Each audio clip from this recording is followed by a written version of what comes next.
की business fail झाला की आपल्याकडे आता असं म्हटलं जातं की तो माणूस फेल झाला. की एका इंजिनियरला जर पहिल्या दिवसापासून माहीत असलं ना की करायचं काय आहे, की तो तो त्याची ती एक ट्रॅक आपण ज्याला म्हणतो की तो शेवटच्या दिवसापर्यंत त्याच्या डेस्टिनेशनपर्यंत पोहोचणार. पुण्या मुंबईला जायचं, तिथे काहीतरी काम करायचं.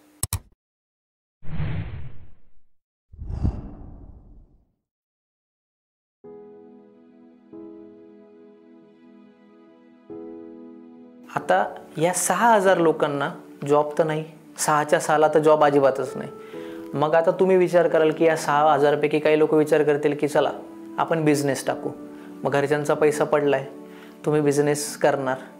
किंवा अगदीच शेवटचा पर्याय काय असतो की नाही बिझनेस तर मग पुण्या मुंबईला जायचं, तिथे काहीतरी काम करायचं. ओके, तर कॅड सेंटर नाशिकनी याच्यावर काय पर्याय काढला की आम्ही काय केलं की एक इंजिनियर घेतला की जो पहिल्या वर्षापासून, आता मेन पार्ट किंवा मेन इश्यू इथूनच येतो की एका इंजिनियरला जर पहिल्या दिवसापासून माहीत असलं ना की करायचं काय आहे, की तो त्याची ती एक ट्रॅक आपण ज्याला म्हणतो की तो शेवटच्या दिवसापर्यंत त्याच्या डेस्टिनेशनपर्यंत पोहोचणार. मग आम्ही त्याच्यावर एक काय पर्याय काढला की आम्ही करिक्युलम तयार केलं. आम्ही विद्यार्थ्याच्या पहिल्या वर्षापासून त्याच्याबरोबर जाणार, आम्ही त्याला त्याची फील्ड समजवणार, आम्ही त्याच्या सॉफ्टवेअर्सचं त्याला आम्ही ट्रेनिंग देणार. आम्ही हे ट्रेनिंग कॉलेजेसमध्ये देतो, आमच्याकडे पर्सनल तुम्ही आलात इन्स्टिट्यूटला आलात तर आम्ही इन्स्टिट्यूटमध्ये देतो. आम्ही त्याला पहिले ट्रेनिंग देणार सॉफ्टवेअर्स. जसं तो फर्स्ट इयरपासून त्याचे बेसिक सॉफ्टवेअर्स चालू होतात, सेकंड इयरला वेगळे, थर्ड इयरला वेगळे, लास्ट इयरला वेगळे. लास्ट इयरला आम्ही त्याला कुठपर्यंत नेतो तर लास्ट इयरला तो डायरेक्ट इंडस्ट्रीमध्ये, इंडस्ट्री ओरिएंटेड किंवा इंडस्ट्रीमध्ये काय काम चालतं, ज्याला आता आपण थर्ड इयर इंजिनिअरिंगला गेल्यानंतर तुम्हाला एक गोष्ट करावं लागते की ते तुम्हाला सांगतात की तुम्ही कुठल्याही कंपनीत जा, ट्रेनिंग घ्या.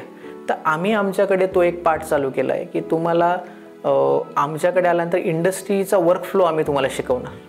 हा सगळ्यात महत्त्वाचा पार्ट झाला आहे आणि आता इथूनच खरी सुरुवात होते.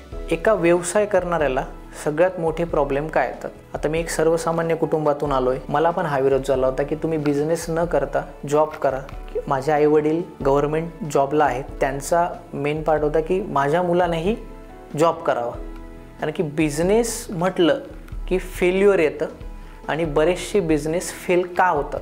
बिझनेस हे फेल होतातच, काही सक्सेसफुल ठरतात तर काही फेल होतात. सो आता त्यांचा मला जॉबकडे नेण्याचा सगळ्यात पहिला पार्ट काय होता किंवा प्रत्येकाला हा प्रॉब्लेम काय येतो, कारण की बिझनेस म्हटला की पैसा येतो आणि जिथे पैसा आला की तो पैसा कोणाच्या तरी सेविंगचा येतो.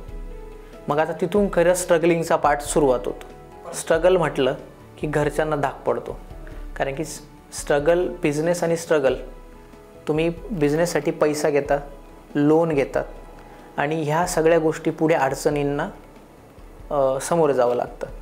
माझ्या 9 वर्षाच्या बिझनेसमध्ये मी 2 वेळा फेल झालो. मी ज्या 2 वेळा फेल झालो त्याच्यात सगळ्यात मोठा पार्ट काय की आर्थिक नुकसान. पण त्याच्याचबरोबर दुसरा महत्त्वाचा पॉईंट असा की तुमची मानहानी ही तितकीच मोठी होते.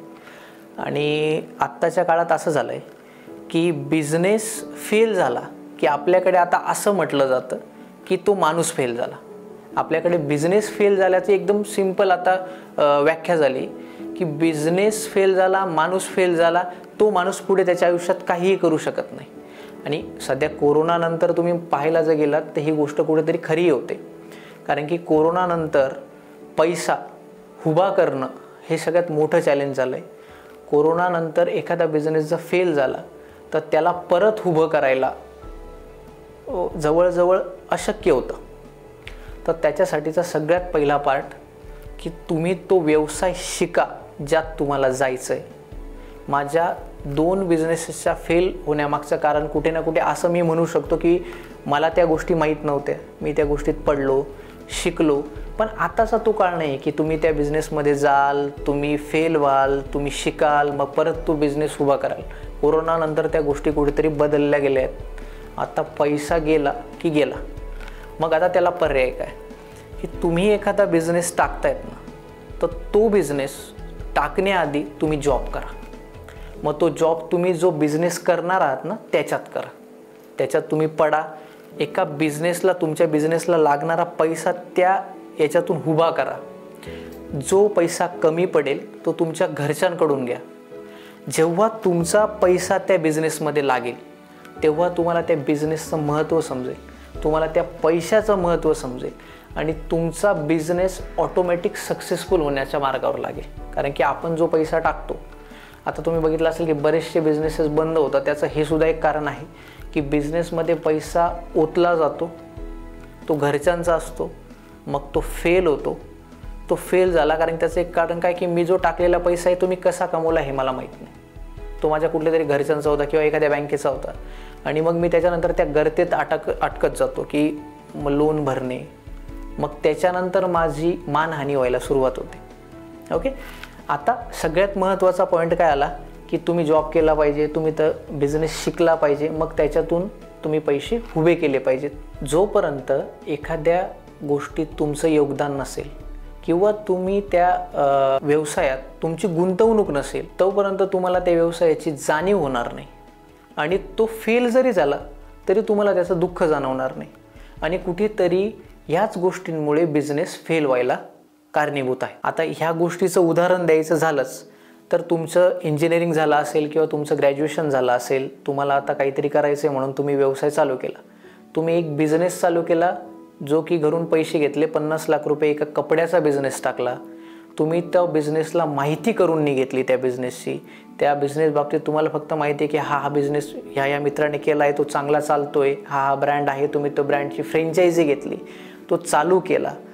त्याच्यात तुमचा पैसा लागलेला नाही आहे, तुम्हाला त्याच्यात किती इन्व्हेस्टमेंट करायची माहीत नाही, तुम्हाला पैसा मुबलक उपलब्ध होता म्हणून तो तुम्ही टाकला आणि तो हळूहळू फेल झाला. कारण की तुम्हाला त्याच्या मागचं पैसा आला कुठून, मी लावला कसा, तो मला रिटर्न का नाही मिळाला, हे जोपर्यंत तुमचा स्वतःचा पैसा टाकत नाही किंवा तुमचे त्याच्यामागे काही एफर्ट्स नसणार तोपर्यंत तुम्हाला त्याची जाणीव असणार नाही. आता तुम्ही हे समजून घ्या, तुम्ही सर्वसामान्य कुटुंबातून असल्या कारणाने तुम्हाला टोमणे हे बसणारच. मित्र, नातेवाईक, प्रचंड लोक तुम्हाला उदाहरणं देणार की अरे बघ त्याचा बिझनेस फेल झाला. बिझनेसमध्ये चढ उतार येतातच, तुम्ही त्या गोष्टीला सामोरे जायला पहिले तयार व्हा. बिझनेस म्हटला की सपोर्टची गरज येते. अशा वेळेस घरच्यांनी, मित्रांनी, नातेवाईकांनी आणि लग्न झालं असेल तर बायकोने आणि बायकोच्या आईवडिलांनी ह्या गोष्टीला सपोर्ट करायला शिका. तुम्ही त्यांना सपोर्ट नाही केला, त्याला जर तुम्ही मानसिक आधार नाही दिला, आता बिझनेसमध्ये पैसे लागणारे, पैसे मागितली ही गोष्ट वेगळी, पण मानसिक आधार हा त्याच्या पलीकडचा विषय असतो. बरेचशा बिझनेसमध्ये मी एक गोष्ट बघितली की एखादा बिझनेसमॅन फेल झाला ना तर तो नैराश्याकडे निघून जातो. तर त्याला उभं राहायला मदत करा. तुम्ही त्याला सपोर्ट नाही केला तर तो परत आयुष्यात पुढे काहीच करू शकत नाही. माझ्या बाबतीत मला खूप सारा सपोर्ट मिळाला आहे म्हणून मी आज इथे आहे.